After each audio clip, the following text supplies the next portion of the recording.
I have two brief questions I'd like to ask, if I may.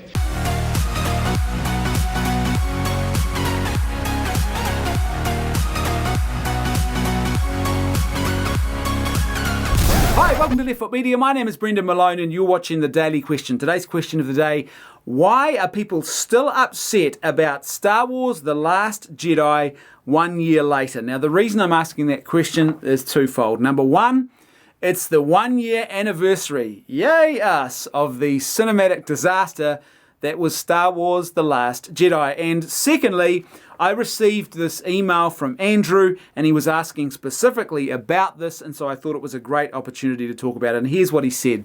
I have watched so many Last Jedi reviews from the fandom, many of whom are not political, and went in with an open mind.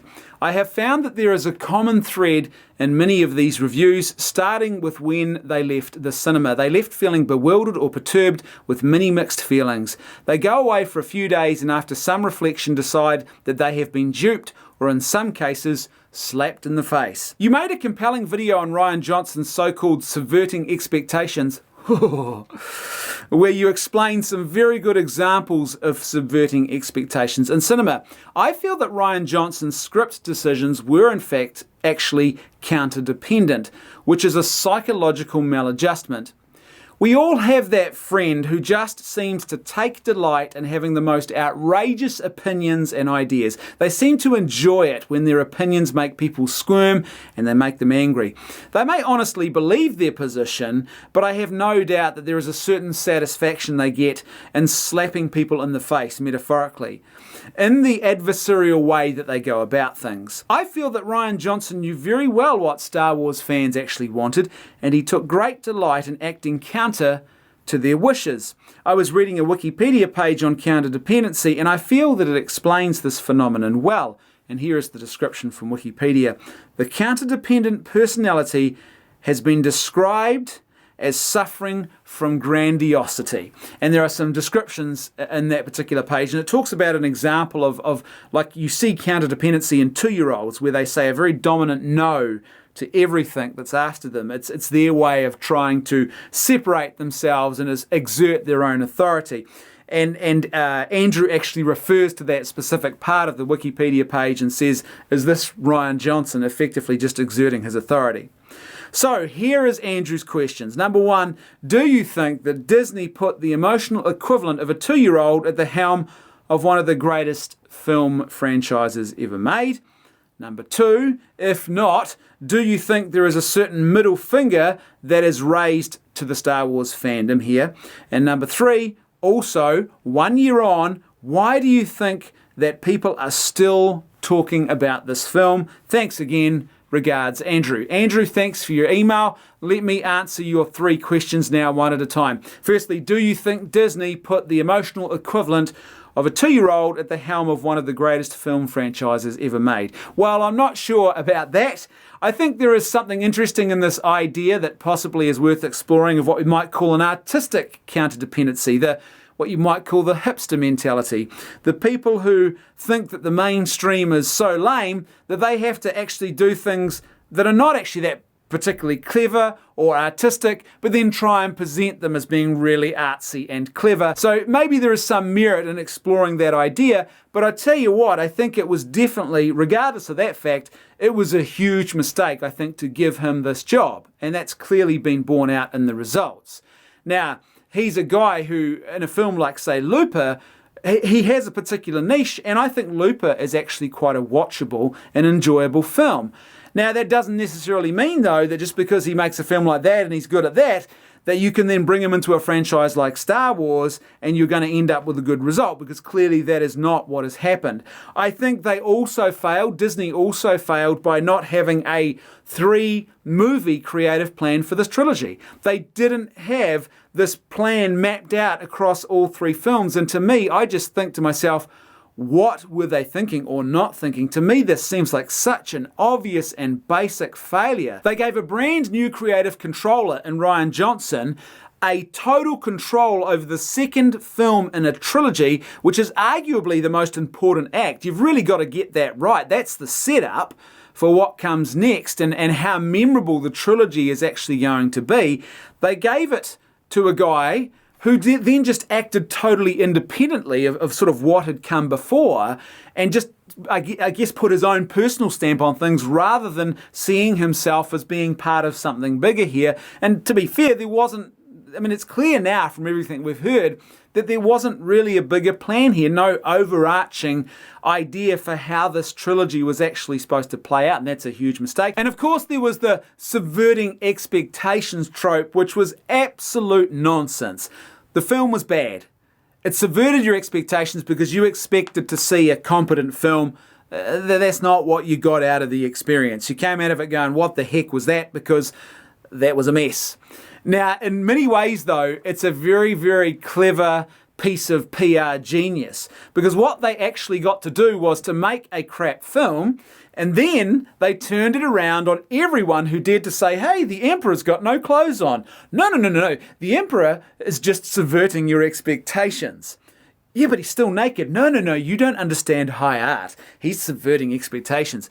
And if you keep saying he's naked, then you're a bad, evil, bigoted person, or you're so small-minded and unintelligent that you don't get how high cinematic art is supposed to be done. This is the elevation of the franchise to some great new level. No, subverting expectations, when it's used legitimately in a context like this, would actually work like this.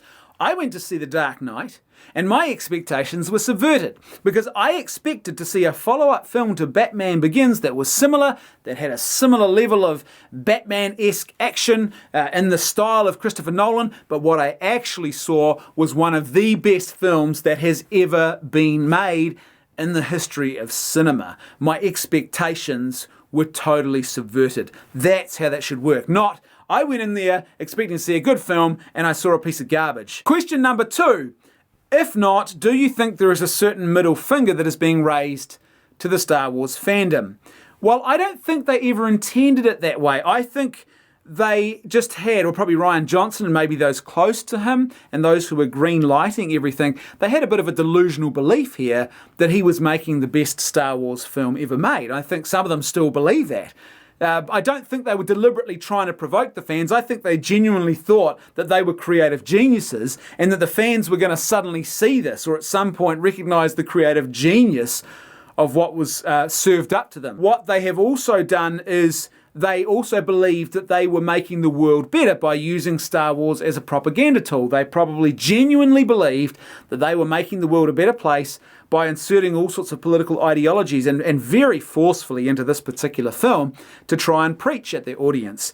However, they are now, I think, regularly raising the middle finger to Star Wars fans. It seems that they have now adopted a position of sort of open defiance.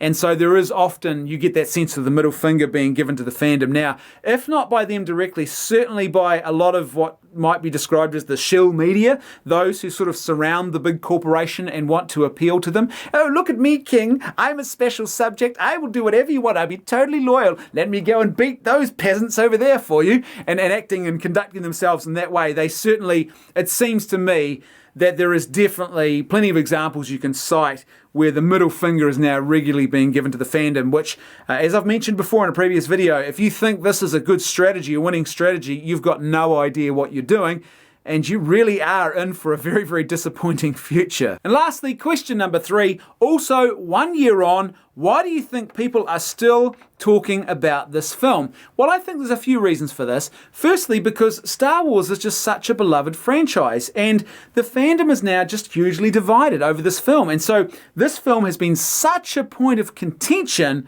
that it's only natural that people are just going to keep talking about it. It's just such a contentious thing. And it affected this huge and much beloved franchise and this huge fandom that accompanies it. So I think it's only natural there's going to be talk about it. I was actually looking at just the other day the Rotten Tomatoes page for The Last Jedi, and I remembered I stumbled across the critics' consensus. So let me read to you the critics' consensus. Star Wars The Last Jedi honours the saga's rich legacy while adding some surprising twists and delivering all the emotion-rich action fans could hope for.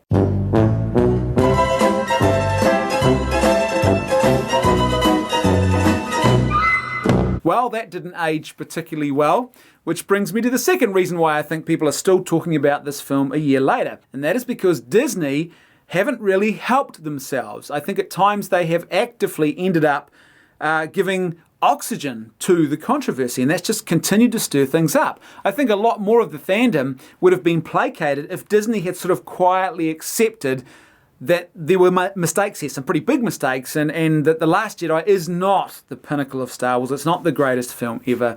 But that hasn't really happened, and I think that just keeps the controversy alive. Number 3, I think the reason why this has continued to be an issue even a year later is because you have idiots popping out of the woodwork making all sorts of absurd claims. Remember the Russian troll guy? Just a couple of months ago, who was claiming that everyone or the majority of people who opposed Star Wars were Russian trolls or political activists, and this was some sort of ploy to undermine and destabilize democracy. It's the most bizarre. That was just absolutely bizarre. Yet people all over the spectrum who were favourable to this film were eating this stuff up, including Ryan Johnson, and trying to mount this as a defence. That's an example of where you've got a representative of Disney, whether they like it or not. He is a representative of Disney who is making things worse, and you've got other people who are saying idiotic things, and there's plenty of examples of this. It just stokes the controversy and it makes things worse. And you know, when people stand up above the parapet and do silly things, people look at them and go, hey, look, they're doing a silly thing. And lastly, and I think this is probably the biggest reason of all, is because Disney ended up making the worst film in the history of Star Wars. And that was no mean feat. It's a pretty impressive achievement to actually do that when you're handed such a golden goose to do what they have done. And so a lot of people, this is a franchise that has a huge and long-standing fandom, and so a lot of people are upset about this, and they look for cathartic ways to express their displeasure. And if you're really passionately in love with Star Wars, as a lot of people are, or you're passionate about it because it had such a big impact on you as a child and it really meant something, to see your franchise, your beloved franchise, treated in this way can be quite a demoralising kind of thing. And so you want to share and you want to talk and then you want to keep talking about it. And I think for a lot of people, it's almost like there's almost a desperate hope that maybe if we keep talking about it, something will change or something will happen. You know, maybe it will be erased from canon or it will just disappear off the face of the earth. That's not going to happen, but it's just natural. This is human nature. When something like this happens, we tend to be quite cathartic and we try and voice our opinions. So here we are, though, a year later. People are still talking about it. The negativity has not really died down. In fact, I would argue it's become a lot more focused and intelligent. Initially, people were just responding, I think, in a very sort of guttural, feelings-based way. They just knew something was wrong, but they couldn't quite put it into words. But what's happened subsequently is a lot more analysis, and that analysis, I think, has gone a lot deeper into all of the different ways in which The Last Jedi, well, it just really let so much of the side down. It failed to live up to or even come close to the peak, the pinnacle of this particular franchise, despite what those who are still trying to defend it might be saying. As per usual, I'd love to hear your thoughts, so please let me know what you think in the comment section below. And if you like the content I'm creating and you'd like to see more of it, then please consider financially supporting the channel. The links for that are in the video description below. That's right, I can hear my theme music too. I'll see you tomorrow on The Daily Question.